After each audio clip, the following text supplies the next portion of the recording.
Le baptême d'eau illustre la purification spirituelle que nous expérimentons lorsque nous sommes sauvés. Tout comme l'eau purifie la chair, le Saint-Esprit purifie nos cœurs lorsque nous faisons confiance à Christ. Le fait que le baptême d'eau ne soit pas une condition préalable au salut est mieux illustré par l'exemple d'un homme sauvé qui n'a pas été baptisé dans l'eau. Le criminel sur la croix, Luc 23, 39-43.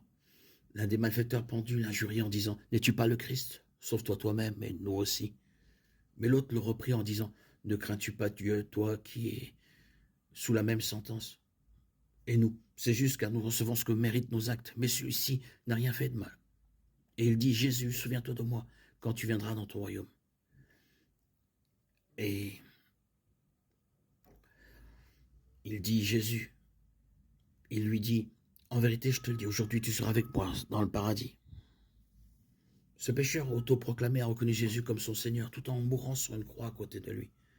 Il demanda le salut et fut pardonné de ses péchés. Bien qu'il n'ait jamais connu le baptême d'eau, il fut à ce moment-là baptisé spirituellement dans la mort du Christ, puis ressuscité à la vie éternelle par la puissance de la parole du Christ.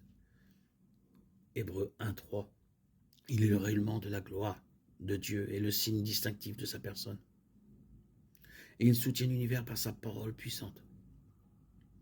Après avoir accompli la purification des péchés, il s'est assis à la droite de la majesté divine dans les lieux très hauts.